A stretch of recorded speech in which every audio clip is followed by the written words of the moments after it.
Wir wollen zeigen, dass Sie hier heute nicht alleine sind, dass wir alle hinter Ihnen stehen, Corona-bedingt natürlich in kleiner Delegation, aber dass die ganze Region hinter der Familie und hinter dem Ganzen steht. Wir wollen uns recht herzlich bedanken, dass ihr da seid. Das gibt uns sehr viel Kraft, uns das Herz. Ja, und die moralische Unterstützung können Sie an diesem tristen Januartag gut gebrauchen.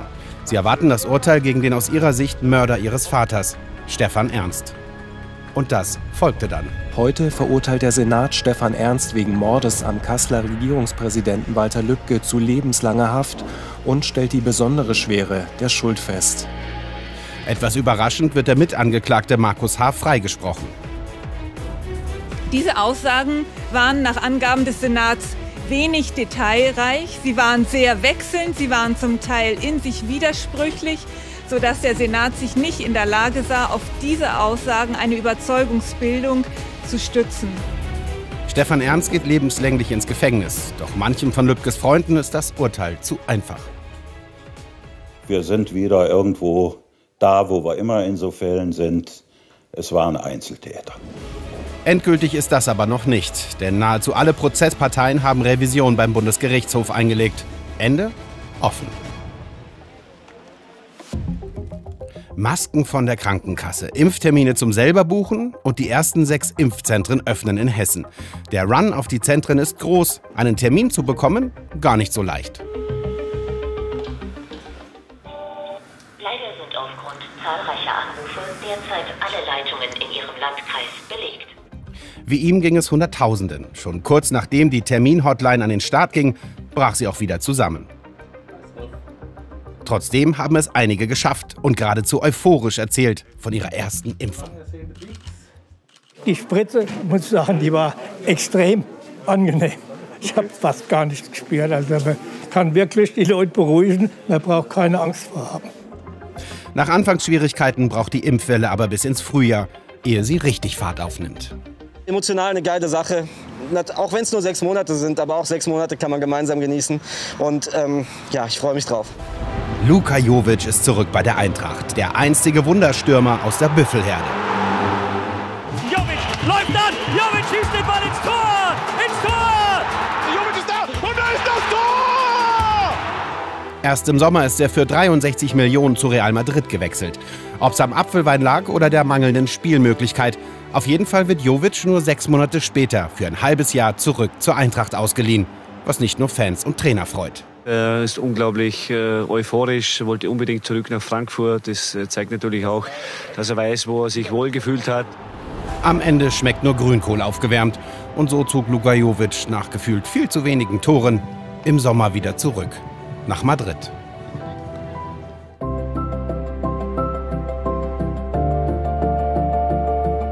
Danke an alle Leute, die mitgemacht haben und die helfen. Familie Karanovic ist wie viele Büdinger vom Hochwasser Anfang Februar heimgesucht worden. Ich war da am Hausaufgabe zu machen mit meinem Sohn. Die Wasser ist einfach von irgendwo über die Straße gekommen und ins Haus rein. Und der Schaden in der ganzen Stadt immens. Doch die Hilfsbereitschaft ebenso. Wir haben uns jetzt hier das Lastenfahrrad vollgepackt mit heißer Suppe, mit Kaffee, mit Tee und Süßigkeiten. Und fahren jetzt noch mal durch die betroffenen Straßengebiete und verteilen das praktisch vor Ort an die Helfer, weil viele keine Zeit haben, hierher zu kommen. Und es regnet, es ist kalt, da tut so ein warmer Kaffee, weil viele keinen Strom haben, tut so ein warmer Kaffee doch mal ganz gut. Darüber hinaus sind tausende Spenden zusammengekommen, damit die Betroffenen möglichst schnell wieder ausgestattet sind. Trotz des schlimmen Hochwassers, Büdingen hält einfach zusammen. Das Attentat von Hanau jährt sich, doch die Fassungslosigkeit der Tat bleibt. Wenn du so viele Fragezeichen hast und du kriegst keine Antwort, dann fragst du dich halt, wie soll ich diesen Schmerz, diese Wunde, wie soll die jemals heilen, wie? Der Mörder hat nicht nur unser Kind ermordet, sondern uns auch mitgenommen. Wir leben aber wie eine Leiche. Ja. Ein Jahr zuvor die Schüsse. Die Morde in den Shisha-Bars, die Trauer um die Opfer, die von Hanau das ganze Land überzogen hat. Auch am Jahrestag die Glocken läuten, genauso lang wie der Schütze geschossen hat. 5 Minuten und 6 Sekunden.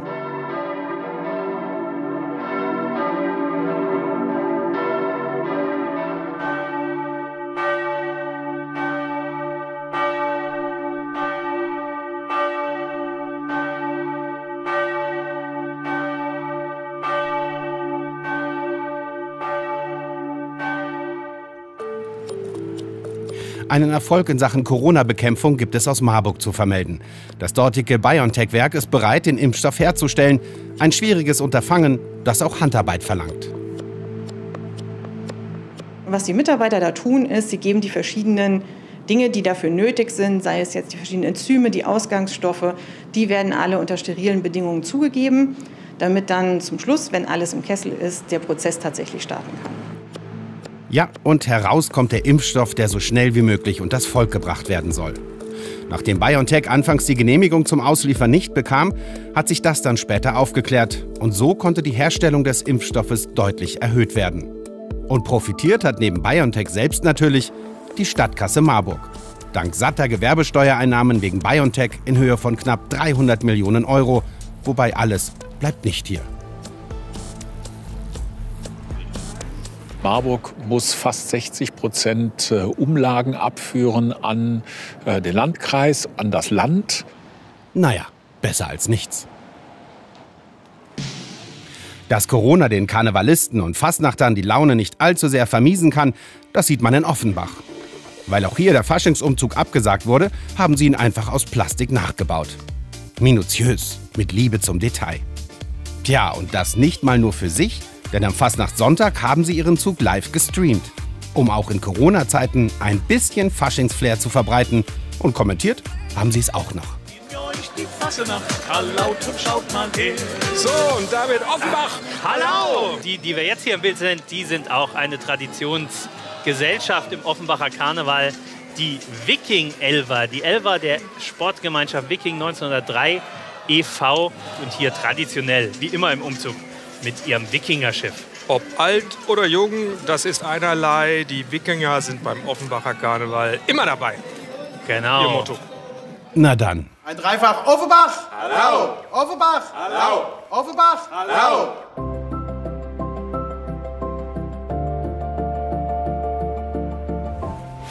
Im März wurden die Kommunalwahlen entschieden. Die großen Gewinner waren Bündnis 90 Die Grünen, fast 9% dazugewonnen und über 1800 Mandate geholt. Großer Verlierer der Wahl war die SPD, die über 7% abgerutscht ist. Insgesamt gewonnen hat die Kommunalwahl aber die CDU, die hat zwar auch 3% verloren, aber mit insgesamt 26,7% noch die meisten Stimmen.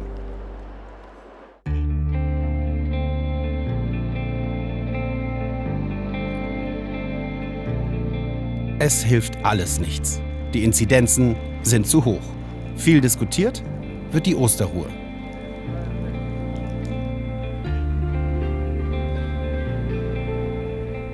Deshalb sollen der 1. April, Gründonnerstag also, und der 3. April einmalig als Ruhetage definiert werden. Später muss Merkel die Idee wieder einkassieren. Dafür kommt die Ausgangssperre. Wer nach 22 Uhr oder 5 Uhr morgens in Gruppen angetroffen wird, dem stellt die Polizei unangenehme Fragen. Das sorgt dafür, dass die Innenstädte nachts menschenleer sind. Ausgangssperre in Frankfurt. Dem wahren, schönen, guten und leeren Leben beraubt ist die Stadt dem, was sie zum Atmen braucht.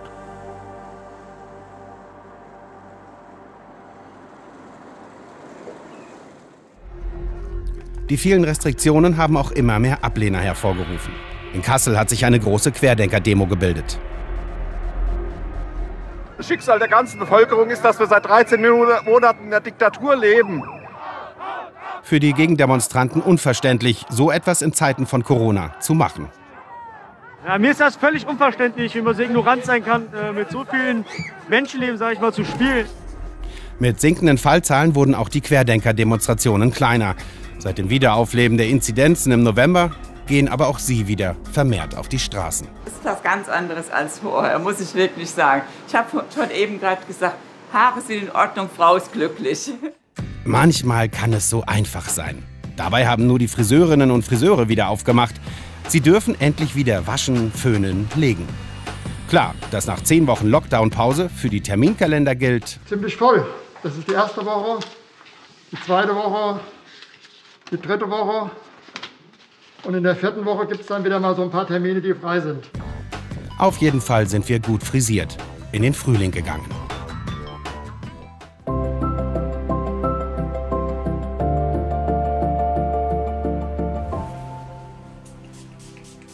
merkt ja gar nichts. Ich bin ja auch zärtlich. Ich muss sagen, man könnte es kaum glauben, aber ich mache das beruflich. Die Freude bei Arzt und Patient ist groß. Seit Anfang April dürfen auch die Hausärzte gegen Corona impfen. Der Impfstoff wird an ihre Praxen ausgeliefert, mit allem Drum und Dran. Wir haben jetzt hier Impfstoffzubehör, also die Spritzen, die Kochsalzlösung zum Auflösen. Die Kanülen sind noch mit dabei. Und da bekommt jetzt jeder Arzt nicht nur den Impfstofffläschchen, sondern auch das, was er braucht, um den Impfstoff zu verimpfen. Ein Blick auf die Grafik zeigt, ohne die Hausärzte gab es knapp 315.000 Impfungen die Woche. Das entspricht 45.000 Dosen am Tag. Darum ist es sinnvoll, die Hausärzte zu beteiligen. Letztendlich geht es ja darum, dass wir möglichst schnell in der Breite impfen, und das ist ohne Hausärzte nicht möglich. Und recht hat er. Dank der Hausärzte konnte die Impfkapazität mehr als verdoppelt werden auf fast 100.000 Impfungen täglich. Mittlerweile sind hessenweit mehr als 71% der Bevölkerung wenigstens einmal geimpft. Ein Grund, warum im Frühjahr die Zahl der Geimpften sprunghaft angestiegen ist, ist die Öffnung der sogenannten Prio-Gruppe 3. Damit haben knapp 1,5 Millionen Menschen zusätzlich Zugang zur Impfung erhalten. Beispielsweise Supermarktmitarbeitende oder Rettungskräfte. Für Experten ein ganz wichtiger Schritt in Richtung Normalität. Wenn wir jetzt tatsächlich all die Menschen impfen, die sehr, sehr viel Kontakte haben, dann haben wir die Möglichkeit, sehr viele Infektionsketten unterbrechen zu können, bevor sie überhaupt entstehen. Und das ist ein ganz guter Effekt, ein sehr guter Effekt und wird sicherlich dazu beitragen, dass die Zahlen im Verlauf dann deutlich nach unten gehen können. Und die Impfangebote wurden angenommen, sodass im April die Impfzentren immer wieder Sonderaktionen durchgeführt haben, um alle Interessierten möglichst schnell zu impfen. Wer in der ganzen Pandemie immer zu kurz kommt, sind die Kurzen. Darum sollen die Schulen sicherer gemacht werden, damit auch die Masse der Schüler wieder vor Ort unterrichtet werden kann. Die Lösung? 2-mal pro Woche müssen sich alle Schüler testen lassen. Eingeführt wird die Testpflicht. Wir haben bewusst eine Pflicht verordnet, weil wir glauben, dass das geboten ist. Was in den Schulen so langsam nach einem halbwegs verlässlichen Konzept aussieht, sucht man in den Kitas vergeblich. Dementsprechend groß ist dort der Ärger. Bei allen politischen Entscheidungen geht es eigentlich nur um die Schulen. Die Kindereinrichtungen werden komplett vernachlässigt. In den Schulen können Abstände gehalten werden, die Kinder können Masken tragen. Es gibt Tests, das alles gibt es bei uns hier nicht. Eine sinnvolle Strategie, wie man mit den Jüngsten verfährt, hat man aber auch bis heute noch nicht entwickelt.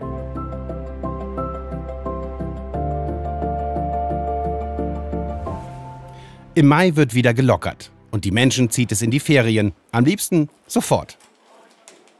Wir waren 13 Monate weg vom Fenster und jetzt sind wir von heute auf morgen von 0 auf 100 und es ist der Wahnsinn. Am lautesten hört man das Durchatmen über den anspringenden Flugtourismus bei der Condor. Sie stand kurz vor dem Untergang in der Pandemie. Eine Übernahme durch die polnische LOT ist gescheitert. Aber Attestor hat sich mit knapp 200 Millionen Euro an der Condor beteiligt und will sie wieder in die Gewinnzone fliegen. Dieser Investor, der in Deutschland wenig bekannt ist, der ist aber bei vielen deutschen Familienstiftungen sehr wohl bekannt. Also die sind langfristig investiert, gehen dort in einen Bereich, weil sie sind auch in Hotels, also in der Tourismusbranche schon aktiv. Also man hat gewisse Erfahrung und deswegen glaube ich auch dann, dass das mit diesem Investor funktionieren kann. Zumindest aus den Startlöchern ist der Ferienflieger gut gekommen, sodass am Ende des Jahres sogar ein kleiner Gewinn stehen könnte. Das ist ja unglaublich. Ich bin so froh, dass sie endlich geöffnet haben. Die Freude ist groß, als im Mai weiterhin gelockert wird. In der Gastronomie und im Einzelhandel.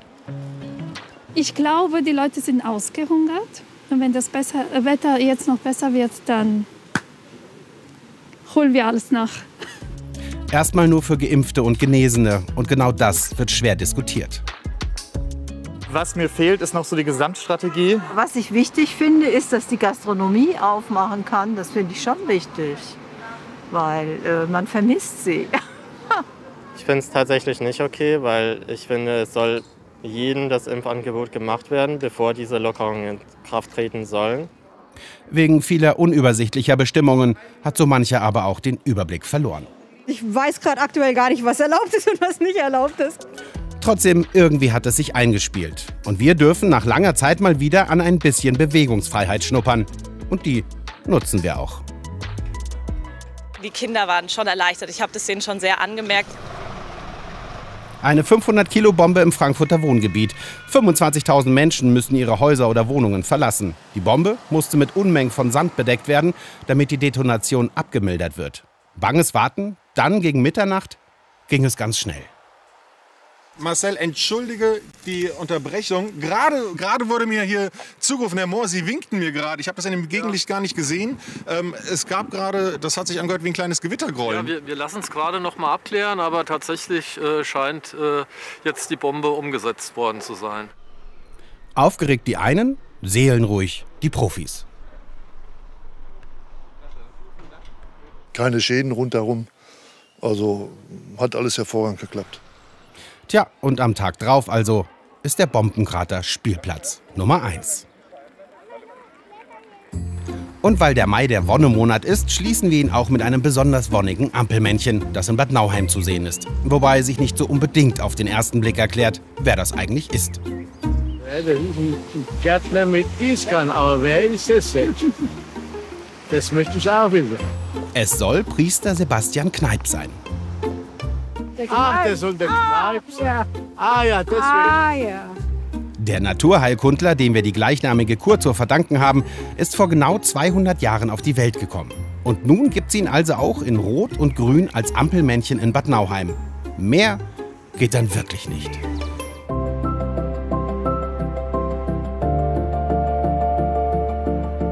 Ich habe entschieden, das SEK Frankfurt aufzulösen. Das inakzeptable Fehlverhalten gleich mehrerer Mitarbeiter sowie das Wegsehen unmittelbarer Vorgesetzter im SEK Frankfurt macht für mich dessen Auflösung unumgänglich. Dem Innenminister wird es zu bunt oder zu braun. Immer wieder fallen Teile des Frankfurter Spezialeinsatzkommandos mit rechtsradikalen Postings und vermeintlichen Witzen in Chats auf. Das SEK Frankfurt soll runterneuert werden. Für die Opposition eine willkommene Gelegenheit, auf den Innenminister einzudreschen. Sie sind als Innenminister untragbar und deshalb müssen Sie zurücktreten, Herr Beuth. Das ist er nicht, sondern hat vielmehr Wiesbadens Polizeipräsidenten damit beauftragt, das SEK Frankfurt neu aufzustellen. Das hat auch geklappt. Zumindest gibt es seit September wieder eine SEK Süd. Was mit den 18 beteiligten SEK-Beamten geschieht, ist noch nicht abschließend entschieden. Viele von ihnen dürfen weiterhin keinen Dienst in der Polizei machen. Sie sind wegen Verbreitung rechtsextremer Schriften und Volksverhetzung angeklagt.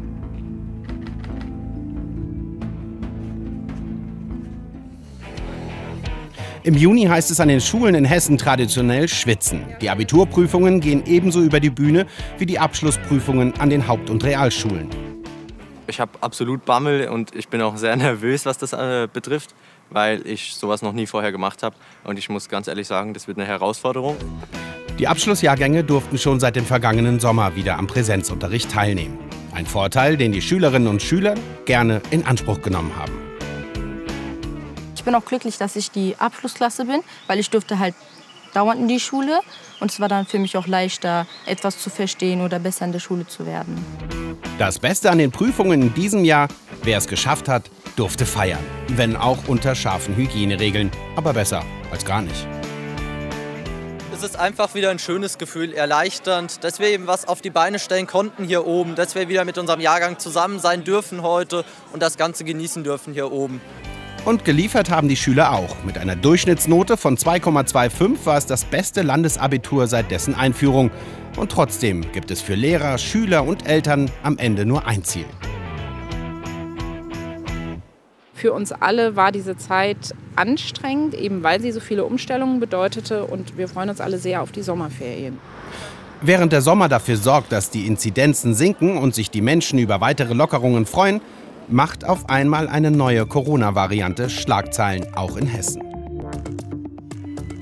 Zwar leeren sich die Krankenhäuser zusehends, die neue Variante bereitet den Ärzten aber dennoch Sorgen. Wir wissen von der neuen Delta-Variante, dass sie sich, und das haben wir aus England gelernt, schneller ausbreitet. Ab Ende Juni ist die Delta-Variante der vorrangige Auslöser für eine Covid-Erkrankung. Die Impfungen allerdings schützen auch vor ihr. Insgesamt hat man weiterhin eine sehr gute Schutzwirkung, auch gegenüber der Delta-Variante, wenn man vollständig geimpft ist. Eine schöne Nachricht erreicht noch den Knüllwald in Nordhessen. Er wird offiziell zu Hessens 13. Naturpark erklärt.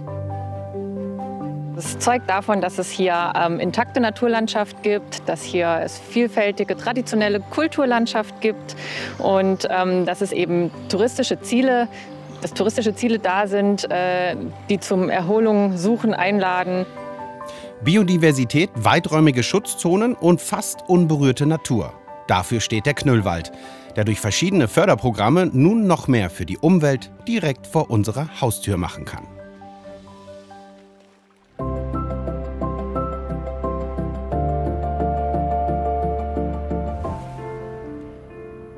Mitte des Monats zieht Tief Bernd über Deutschland. Die Folge? Katastrophal. In Rheinland-Pfalz und Nordrhein-Westfalen wüten die Wassermassen in einem bisher unbekannten Ausmaß. Zerstörung, soweit das Auge reicht. Klar, dass sich da auch im Nachbarbundesland Hessen Hilfe formiert. Es ist schon mulmiges Gefühl, bisschen Aufregung dabei. Passiert uns was. Ist alles gut. Nach den Berichterstattungen im Fernsehen möchte man natürlich helfen in erster Linie. Aber wir wissen natürlich noch nicht, was uns da erwartet. Von daher so ein bisschen gemischte Gefühle. THW und Feuerwehren machen sich sofort auf den Weg ins Katastrophengebiet. Aber auch private Initiativen haben losgelegt, um das zusammenzusammeln, was die Betroffenen gerade am meisten brauchen. Ich habe die Bilder im Fernsehen gesehen, wenn das wir jetzt wären und wir hätten nichts mehr und würden vorm Nichts stehen. Wir wären froh und dankbar, wenn die Leute uns halt helfen würden. Ne? Die ganze Straße, das ganze Dorf ist voll hier, das ist der Wahnsinn. Ich hätte das nicht gedacht. Also ich habe wirklich Tränen in den Augen, weil ich das so ergreifend finde. Über Monate hinweg sind immer wieder Hilfstransporte aus Hessen ins Katastrophengebiet gefahren. Aber auch viele Handwerker haben sich zusammengetan und geholfen, die schlimmen Hochwasserschäden möglichst schnell wieder zu beseitigen.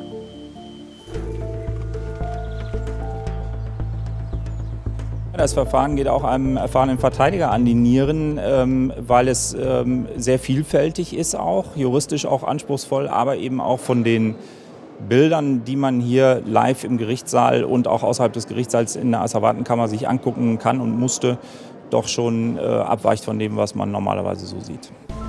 Es ist die Aufgabe des Landgerichts in Münster, das Strafmaß für den wohl größten Missbrauchsprozess des Jahres zu finden. Mit angeklagt ist auch ein Mann aus Stauffenberg, der seinen eigenen Sohn an einen pädophilen Ring in einer Gartenlaube in Münster ausgeliefert und den Missbrauch damit möglich gemacht hat. 12 Jahre muss der Mann dafür in Haft mit anschließender Sicherungsverwahrung. Damit endet der sogenannte Missbrauchsprozess von Münster aber nur vorläufig, denn fast alle Angeklagten haben Revision eingelegt. Über die ist bisher aber noch nicht entschieden. Als die Nachricht kam, Congratulations Germany, haben sich natürlich alle gefreut, wir haben alle angestoßen und wir erhoffen uns jetzt natürlich mehr Besucher. Und was für eine Nachricht. Nach 10-jährigem Kampf ist die Mathildenhöhe in Darmstadt tatsächlich zum UNESCO-Weltkulturerbe ernannt worden. Ich finde es schon toll, dass der Ort jetzt quasi Weltkulturerbe geworden ist, weil es ja schon imposant und es ist immer wieder schön, hier oben zu sein und sich das anzuschauen. Ich habe mich sehr gefreut, weil es auch für uns, als wir hierher gekommen sind, ein besonderer Ort war, um einfach die Stadt Darmstadt kennenzulernen. Das ist was Besonderes, finde ich toll, gerade hier in der Region. Jetzt hoffen sie in Darmstadt, dass noch mehr Besucher in die Stadt kommen und sich das neue Weltkulturerbe ansehen. Bis das aber wieder in voller Schönheit möglich ist, dauert es noch ein bisschen. Dennoch trübt die Baustelle des historischen Ausstellungsgebäudes den Blick auf den Hochzeitsturm und die russische Kapelle. Das soll sich aber spätestens 2022 wieder ändern.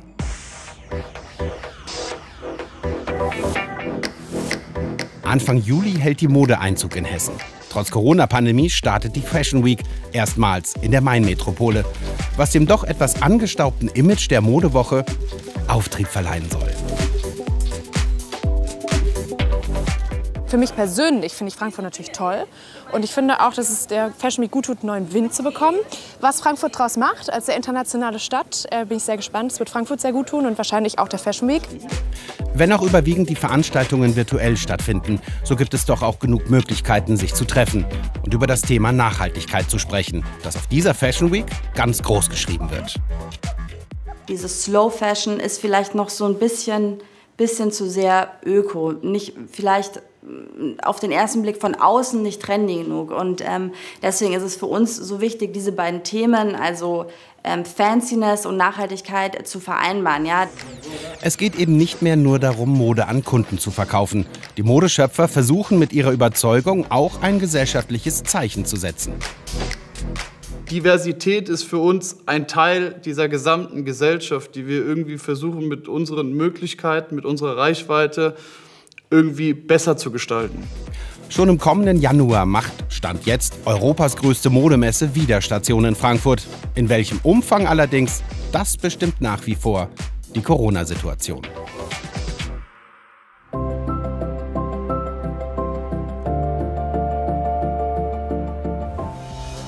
Für viele ist es die schönste Zeit des Jahres, die Sommerferien. Abhängen im Schwimmbad, waghalsige BMX-Stunts oder einfach zu Hause Spaß haben und dem Corona-Wahnsinn etwas entfliehen. Ja, toll fühlt sich das an. Der erste schöne Tag seit langem. Für uns ist es sehr schön, weil ich war ganz lange nicht mehr hier. Wunderschön. Klar, es treibt viele in die Ferienziele, aber so mancher bleibt auch einfach zu Hause und genießt das, was man hier so machen kann. Familien können sich hier auch, ich sag mal, es ist ja ein bisschen schwierig jetzt unter Corona-Bedingungen in Urlaub zu fahren, und Familien, die vielleicht auch denen das Geld fehlt, jetzt groß wegzufahren, die noch ein bisschen Sorge haben, sich anzustecken, finden hier eine wunderbare Möglichkeit, mit ihren Kindern ja was zu erleben. Und die wegfahren, bringen leider wie im Vorjahr auch in diesem Sommer vielfach etwas mit aus dem Urlaub, was man gar nicht haben will. Je mehr Leute aus dem Urlaub zurückkehren, umso stärker steigt leider auch die Corona-Inzidenz.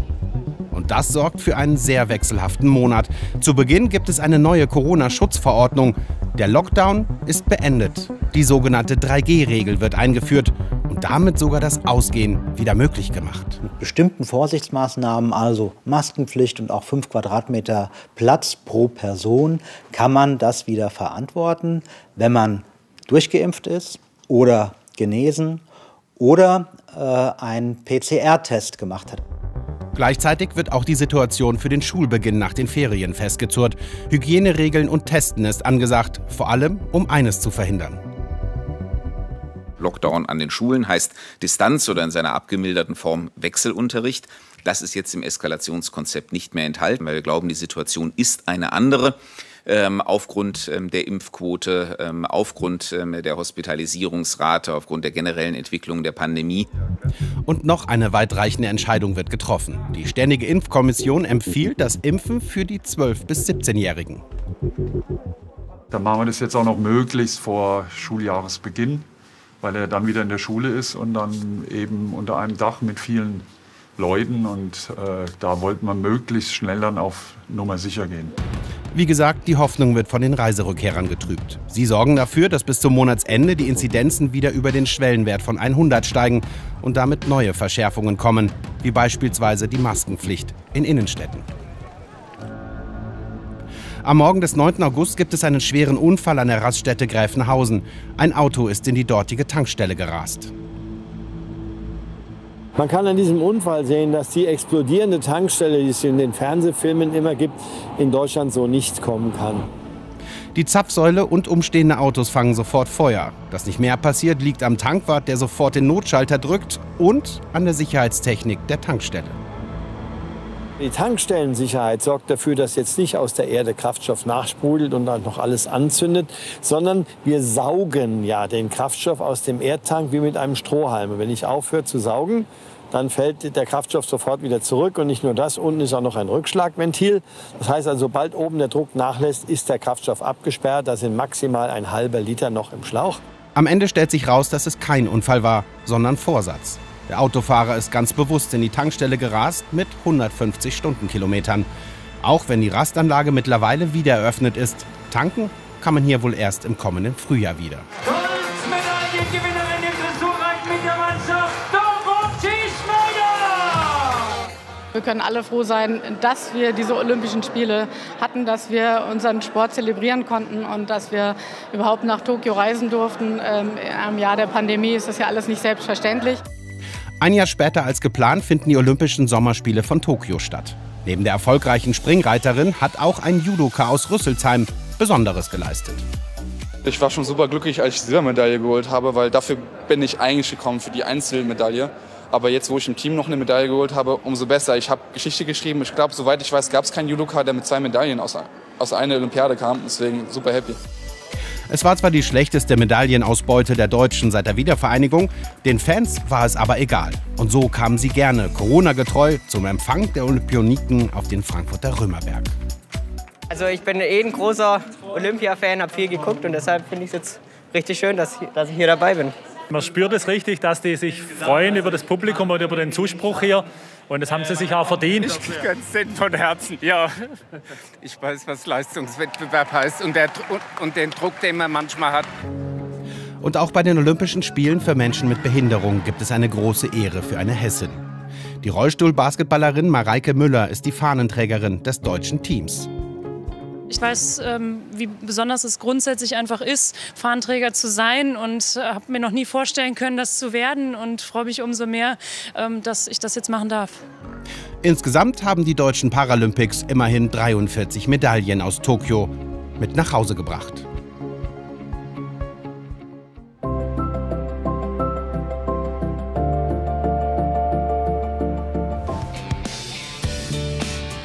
Im September dreht der Spätsommer noch mal richtig auf. Für den eigentlich verregneten Sommer gibt es wenigstens eine kleine Entschädigung.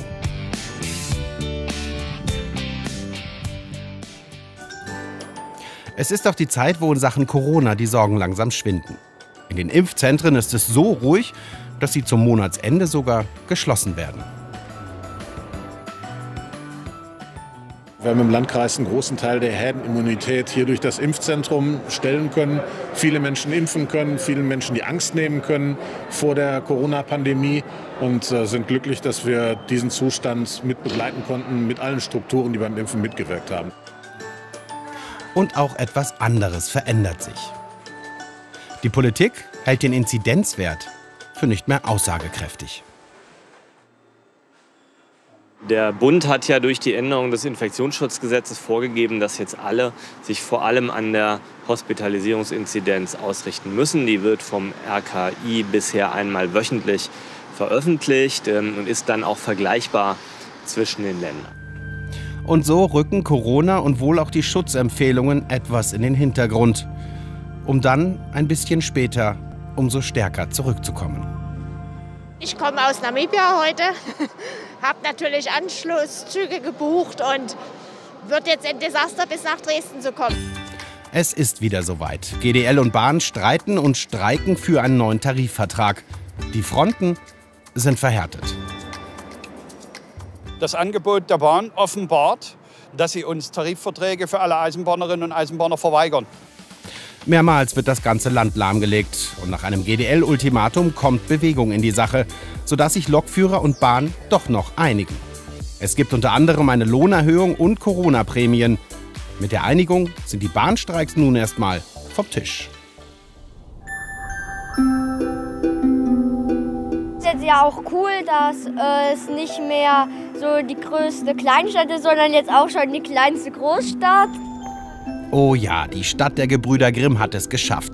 Hanau hat die 100.000 Einwohnermarke übersprungen und ist damit nun offiziell eine Großstadt. Wir sind sehr guter Dinge, dass wir jetzt mit dieser Nachricht 100.000 Einwohner auch die eine oder andere Tür mehr aufkriegen, als wir es bislang schon haben. 100.000 Einwohner plus X bedeuten natürlich neue Ideen, frische Ideen auch von außen. Wir haben eine Zeit lang vorher auch in einer Art Dornröschenschlaf gelebt. Es macht was an Aufbruchstimmung in dieser Stadt. Mit stolz geschwellter Brust präsentiert sich die Stadt im Internet. Tja, als kleinste Großstadt der Welt kann man das ja wohl auch mal machen.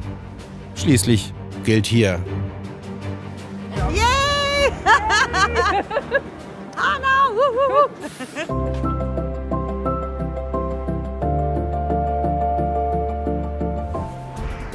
Es ist Herbst und damit auch Zeit für die Herbststürme. Ignaz wirbelt Hessen ganz schön durcheinander. In Frankfurt hat er gar ein ganzes Baugerüst umgeweht.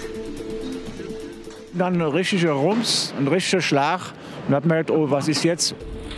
Bis auf einen Leichtverletzten ist hier keinem was passiert. Auch andernorts hatten die Schutzengel viel zu tun, weil immer wieder Äste auf Autos geweht sind oder Sonnenschirme durch die Fußgängerzonen.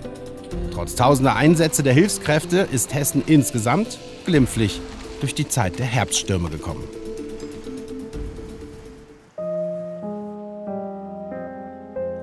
Tragisch ist das, was da im Oktober in Witzenhausen passiert. Ohne ersichtlichen Grund trifft ein 30-Jähriger mit seinem Auto eine Gruppe von Grundschülerinnen. Ein Mädchen kommt dabei ums Leben, 2 weitere Kinder werden schwer verletzt. Die Anteilnahme vor Ort ist groß. Es geht einem halt richtig nah ans Herz, weil das war halt auch ein Kind, ein ziemlich kleines noch. Es ist so, als ob alles stillsteht. Also keiner weiß, wie gesagt, damit umzugehen. Es ist schon bedrückend, überhaupt die ganze Situation. Es ist für die Eltern, für die Kinder, für alle bedrückend. Betrunken war er nicht, so viel ist sicher. Warum der Mann aber diesen schweren Unfall ausgelöst und damit so viel Trauer nach Witzenhausen gebracht hat, das weiß man noch nicht. Die Behörden gehen aber von einer vorsätzlichen Tat aus. Ein anderer Verkehrsteilnehmer, der Beobachtungen gemacht hat, die dahin deuten, dass es doch eine aktive Lenkbewegung war in Richtung der Schülerinnen. Zurzeit ist der Mann in einer Psychiatrie untergebracht. Tja, das Corona-Sondervermögen der Landesregierung. 12 Milliarden Euro neue Kredite wollte Hessen dadurch aufnehmen und nach eigenem Ermessen als Corona-Hilfen auszahlen. Doch das stimmt mit der Verfassung nicht überein. So urteilt zumindest Hessens Staatsgerichtshof. Zur Freude der Opposition. Das ist eine große Schlappe für die Landesregierung. Sie steht damit vor den Trümmern ihrer Politik aus dem letzten Jahr. Das Gericht hat der Landesregierung nun bis zum 31. März Zeit gegeben, einen verfassungsgetreuen Weg zu finden, um finanzielle Hilfen für die Corona-Gebeutelten auf den Weg zu bringen. Als einmal das Handy klingelte und dann stand die Nummer Schweden da und meine Frau meinte so, das ist der Anruf. Und ich so, ja, right. Und es war wirklich, das war ein Witz eigentlich. Und dann bin ich rausgegangen und tatsächlich, es war Stockholm. Genauer gesagt die Königlich Schwedische Akademie der Wissenschaft, die ihm den Chemie-Nobelpreis zugesprochen hat. Benjamin List. Was neben ihm auch seine aktuellen Studierenden und seine einstige Wirkungsstätte mächtig freut. Zum einen, wie wir in Hessen sagen würden, ist der Herr List natürlich ein Frankfurter Bub. Das freut uns einerseits. Zum anderen hat er hier am Institut seine Promotion abgeschlossen. Federführend hat er sich ein Verfahren ausgedacht, um Medikamente schneller entwickeln zu können. Und als Anerkennung dieser Leistung hat Hessen einen Nobelpreisträger mehr. Und dann gibt's am Oktoberhimmel noch ein seltsames Schauspiel zu beobachten. Da fliegt irgendwie so ein Feuerball Richtung Skyline. Was ist da los? In den sozialen Medien wird schnell spekuliert. Es war aber kein Angriff aus dem Weltall, sondern eine extrem lange und gut sichtbare Sternschnuppe. Dadurch, dass diese Objekte so schnell sind, heizen sie sich unglaublich auf beim Eintritt in die Atmosphäre. Das heißt, die Luft fängt an zu glühen und das ist das, was wir dann am Boden sehen. Tja, und wer sich bei der großen Sternschnuppe was gewünscht hat, der hat vielleicht ja auch noch bessere Chancen, dass der Wunsch in Erfüllung geht.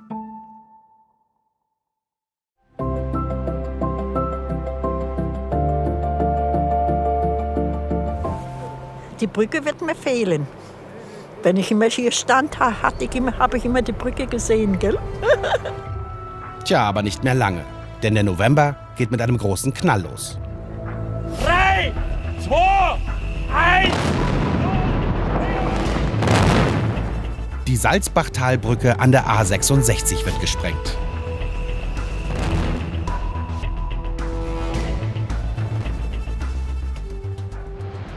Lief ja meiner Meinung nach Plan, oder? Und deswegen war sehr schön, konnte man gut sehen, wir hatten einen perfekten Blick von hier. Was ich spannend fand, ist, dass du erst merkst, wie die Brücke fällt, das siehst und dann den Knall hörst. Aber ansonsten fand ich es durchaus spannend. Krachen und sehr laut. Eigentlich wurde die Brücke seit 2017 schon Stück für Stück abgerissen. Doch im Juni hat man bemerkt, dass das 1963 errichtete Bauwerk ein Eigenleben entwickelt und Betonteile abbröckeln. Dann kam die Entscheidung, die Brücke soll durch 220 Kilo Sprengstoff direkt abgeräumt werden. Und das geschieht dann auch sehr präzise zur Freude der Anwohner. Dass bei uns hier überhaupt nichts passiert ist, auch kein Staub oder irgendwas, wo wir ein bisschen Panik vor hatten, vor so Feinstaub und so Geschichten, scheint hier nichts angekommen zu sein. Die Scheiben waren soweit sauber, ja, also ist schon die Erleichterung deutlich spürbar. Tagelang wird der Schutt dann abgetragen, um so schnell wie möglich den Neubau hochzuziehen, der aber wohl erst in einigen Jahren dem Verkehr übergeben werden kann. Ich finde es schön, dass es hier eine Bücherei gibt, weil ich auch selbst sehr gern lese. Und ich finde es auch schön, weil das so was Gemeinschaftliches ist. So ist das in Kassel-Kirchditmold. Da muss die Stadtteilbücherei umziehen. Fast 12.000 Bücher und DVDs müssen einen knappen halben Kilometer weiter in ein neues Gebäude gebracht werden. Und weil man hier genug begeisterte Leseratten hat, packen hier knapp 400 Kirchditmolder gemeinsam an. Ich finde es auch total lustig, weil ich kann mir jetzt mal endlich den Bestand von der Bücherei anschauen. Also es ist sozusagen auch eine Informationsveranstaltung für uns. Die Bücherei ist seit jeher sozusagen Stadtteilmittelpunkt. Dass nun so viele Freiwillige zum Helfen gekommen sind, rührt auch die Betreiberin. Das belohnt eigentlich für die ehrenamtliche Arbeit, die wir hier leisten. Tja, und Spaß hat es augenscheinlich auch gemacht.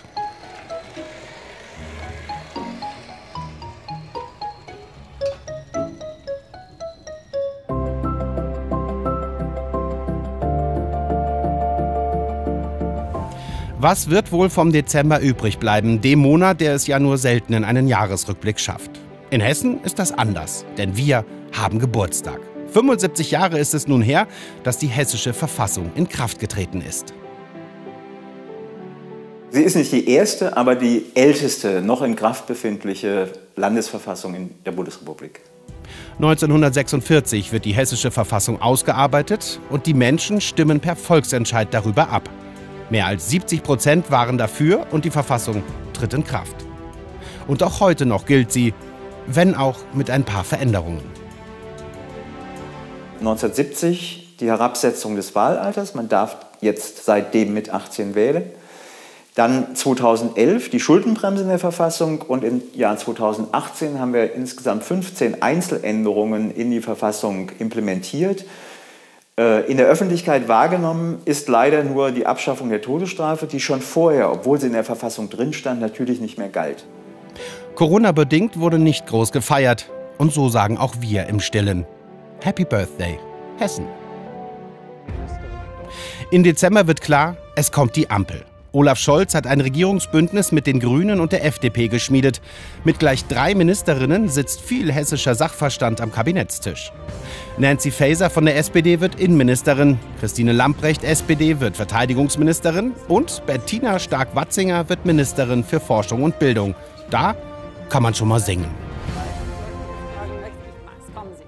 First I was afraid, I was petrified, just thinking I could never live without you by my side. Tja, und das war es dann mit 2021, dem Krisenjahr zu Corona-Zeiten. Und weil uns auch in diesem Jahr Silvester kein Feuerwerk vergönnt ist, zeigen wir wenigstens eins. Auf ein glückliches neues Jahr 2022. Oh, Schnapszahl. Na dann.